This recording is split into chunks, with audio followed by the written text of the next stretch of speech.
नमस्कार जी। आज हम पढ़ने वाले हैं सरल रेखा में गति चैप्टर के अंतर्गत शुद्ध गतिकी के समीकरणों की स्थापना। तो बच्चों, जैसा कि इससे पूर्व आप पढ़ चुके हैं इन समीकरणों को कि v बराबर u plus A T, X बराबर U T plus half A T square और v स्क्वायर बराबर यू स्क्वायर प्लस 2ax। अब इन समीकरणों की हम स्थापना करेंगे। सबसे पहली विधि अपनाते हम ग्राफीय विधि। ठीक है, तो ग्राफीय विधि के अंतर्गत सबसे पहले हम ग्राफ बनाएंगे। तो बच्चों, एक समान त्वरण से गतिमान वस्तु का वेग समय ग्राफ, ये वेग समय ग्राफ है। कौन सा? वेग समय ग्राफ। वेग और समय के बीच ग्राफ हम खींच रहे हैं। तो हमने एक अक्ष ले ली समय की और एक ले ली वेग की। माना कि प्रारंभ में जब समय शून्य है तब कण का वेग u है और t समय बाद कण पहुंच जाता है, मान लो कि यहां पर, तब इसका वेग होता है यहां पे। तब इसका वेग मान लो कि यहां पर इसका वेग v है। पहले कण का प्रारंभ में जब समय शून्य है तो कण का वेग u है। t समय बाद कण यहां पहुंच जाता है और ये इस तरीके से हमने ग्राफ द्वारा प्रदर्शित कर दिया। तब उसका कण का वेग कितना है? v। यहां से समय अक्ष पर हमने लंब डाल दिया तो ये समय दिया गया है यहां से यहां तक का t समय। ठीक है, और यहां पे ये समय दिया है प्रारंभ में मूल बिंदु। ये क्या है? मूल बिंदु। कण यहां पर है।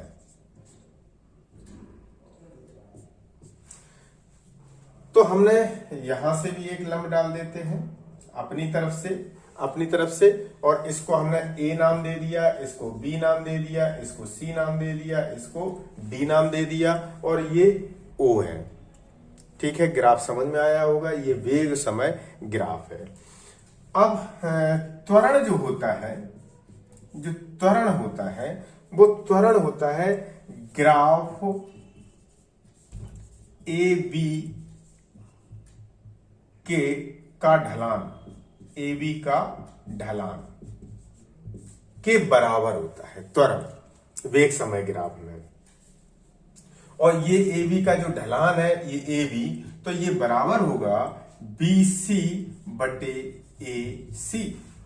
लेकिन आप जानते हैं कि बी सी का मान कितना होगा? यहां से और यहां तक का मान कितना है? v। ये देखो v, और अगर इसमें से इतना मान u घटा दें तो ये BC का मान पता चल जाएगा। तो इसका मतलब v माइनस u। और AC, A और C का मान कितना है? T। AC का मान कितना है? T। हम इसको T माइनस, प्रारंभ में इसका समय हमने मान लिया कि शून्य है, बाद में बिंदु D पर पहुंचते समय इसका T हो गया तो T माइनस 0। तो ये हो गया v minus u upon T। तो आप क्या देखते हैं कि a बराबर जब v minus you upon T है तो v माइनस यू बराबर ए टी हो गया। तो v बराबर कितना हो गया? u plus A T. ये पहले समीकरण की स्थापना हो गई है। ये आपका पहला समीकरण हो गया। दूसरे समीकरण के लिए देखिएगा कि वेग समय ग्राफ व समय अक्ष। वेग समय ग्राफ कौन सा है? ए बी वाला। समय अक्ष कौन सी है? ये वाली। तो वेग समय ग्राफ व समय अक्ष द्वारा घिरा क्षेत्रफल विस्थापन के बराबर होता है।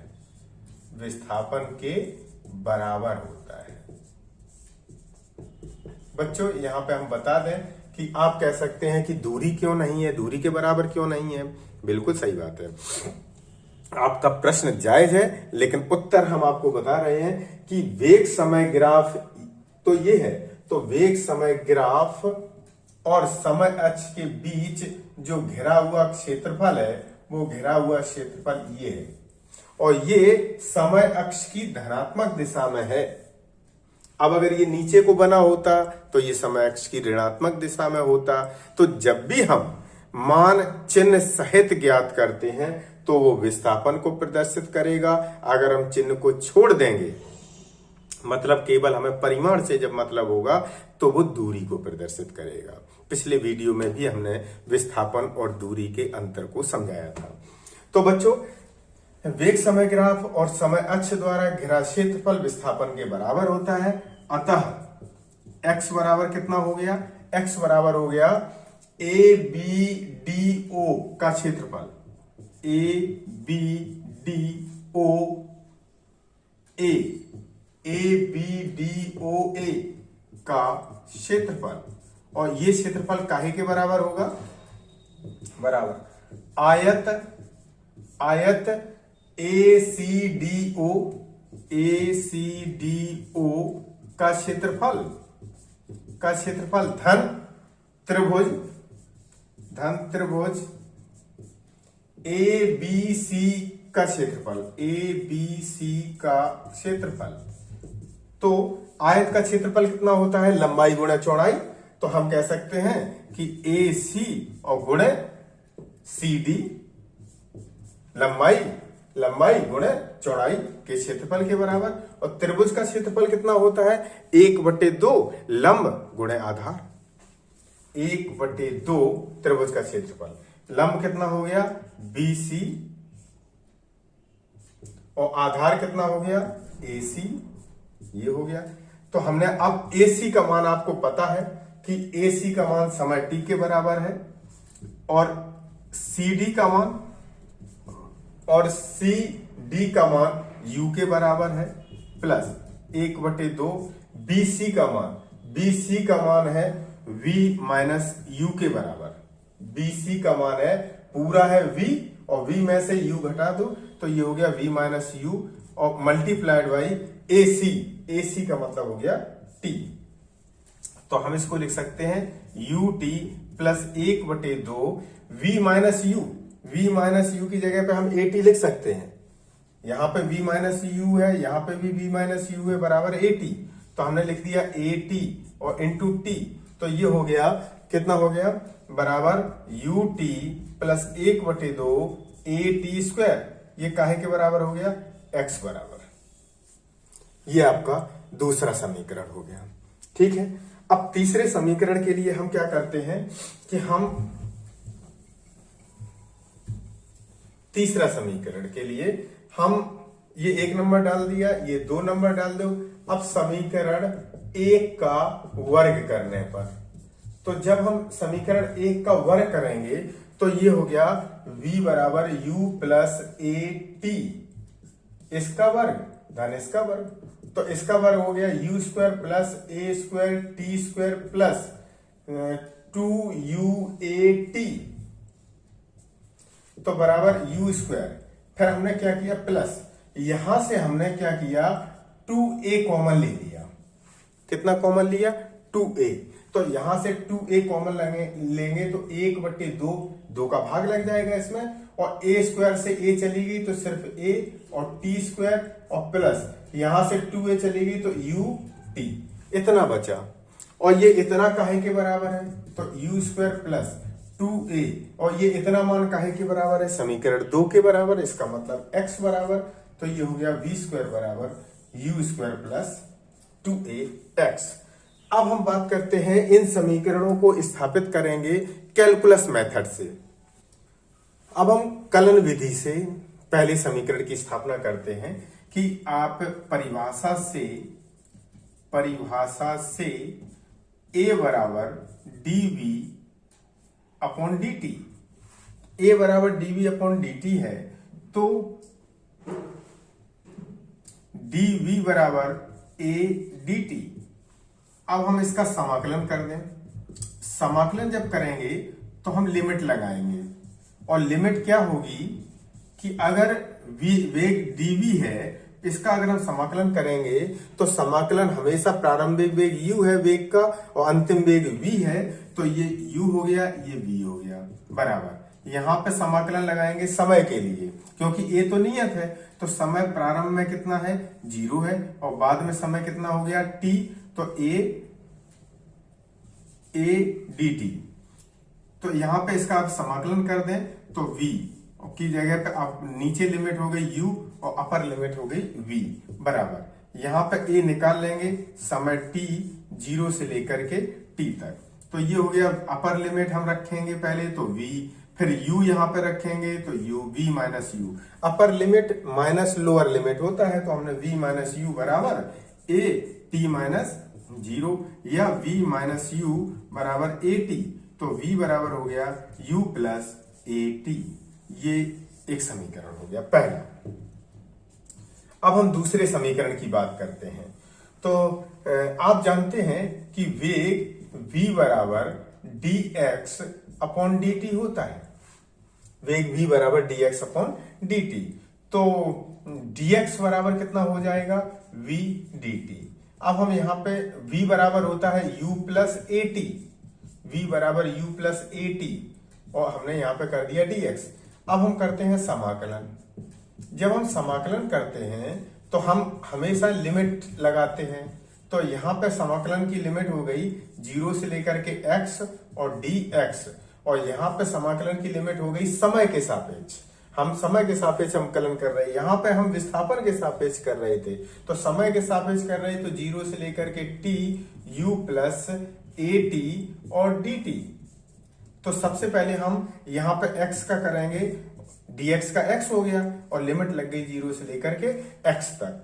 फिर यहाँ पे हम u का करेंगे तो ut हो जाएगा, लिमिट लग गई 0 से लेकर के t, प्लस यहाँ पे at का dt के सापेक्ष करेंगे तो a t square upon 2, a t square upon 2। a तो नियत मान है, इसको बाहर निकाल लिया, लिमिट लगा दी 0 से लेकर के t।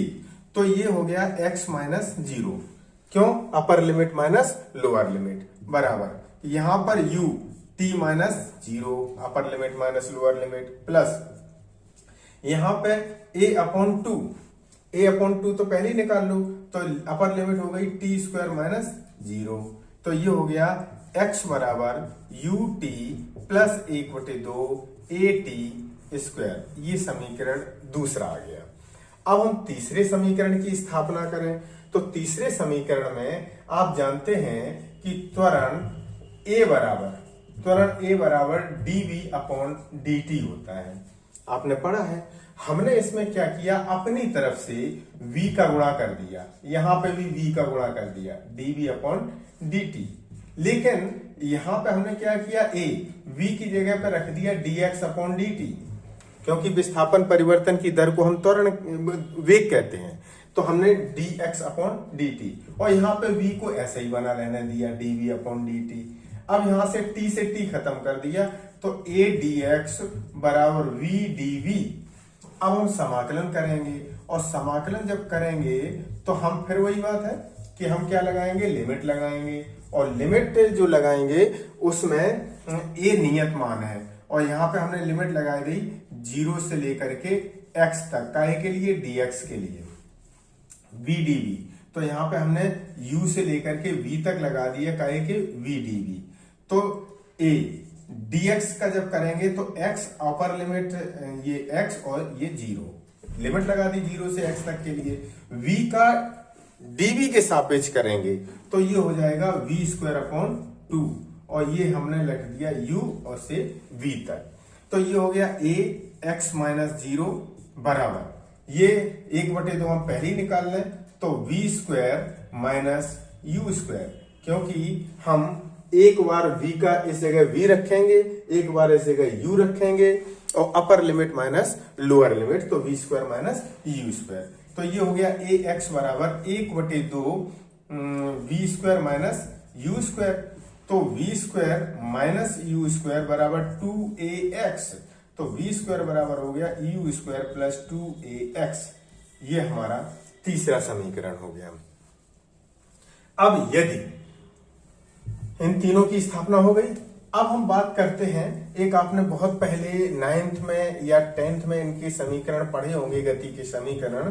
तो ये t वें सेकंड में टीवें सेकेंड में चली गई दूरी पता करनी है। चली गई दूरी हमें ज्ञात करनी है टीवें सेकेंड में। तो देखो टी सेकेंड में दूरी x बराबर x t बराबर, आप जानते हैं x बराबर यू टी और plus half A T square होता है। समीकरण नंबर हमने 1 डाल दिया। अब अगर t माइनस 1 सेकेंड में t माइनस 1 सेकेंड में दूरी x t माइनस 1 बराबर हमने u t minus 1 plus 1/2 a t minus 1 का होल स्क्वायर लिख दिया। समीकरण नंबर 2।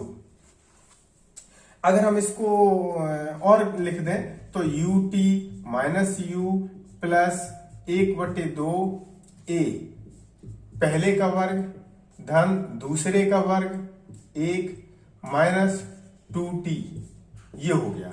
या हम और थोड़ा सा एक्सपेंशन इसका कर दें तो U T minus you plus 1/2 A T square और प्लस 1/2 ए और माइनस सिर्फ ए टी, इसे हमने डाल दिया समीकरण 2 इसे कर दिया। अब टीवें सेकेंड में चली गई दूरी कितनी होगी टीवें सेकेंड में? तो x T minus x T minus 1, ठीक है। एक्स टी में से एक्स टी माइनस 1 सेकेंड में चली गई दूरी घटा दें तो एक्स टी का मान कितना है? You T plus 1/2 A T square minus, अब ये मान रखेंगे तो जहां जहां पे प्लस है वहां माइनस, जहां माइनस है वहां प्लस, यहां पे हम डायरेक्ट लिख देते हैं माइनस। ये मान प्लस में है तो हमने माइनस कर दिया यू टी, ये माइनस में है तो प्लस यू कर दिया, ये माइनस 1/2 ए टी स्क्वायर, ये माइनस 1/2 ए और ये प्लस ए टी क्या कट रहा है? यूटी से यूटी काट दो, 1/2 ए टी स्क्वायर से 1/2 ए टी काट दो, तो यहां पे बचा you plus A T minus minus 1/2, तो यहां पे यू प्लस 1/2 ए कॉमन ले लो आप, तो जब 1/2 कॉमन ले लेंगे यहां पे 2 का भाग लग जाएगा तो यहां पे 2 का गुणा हो जाएगा, 1/2 ए कॉमन ले लिया, तो यहां पे 1/2 ए कॉमन ले लिया तो 1/2 चला गया तो 2 ए चला गया टी और माइनस 1, ये हमारी दूरी निकली है जिसको हमने मान लिया यहाँ पे दूरी टीवें सेकंड में चली गई दूरी को एस मान लिया, तो ये एस बराबर निकला है। तो ये सूत्र की स्थापना बच्चों जो पहले आप पढ़ चुके हैं, बस पुनः इनको यहाँ 11th में आप निगमन करके और सीख रहे हैं। इसी के साथ बहुत बहुत धन्यवाद।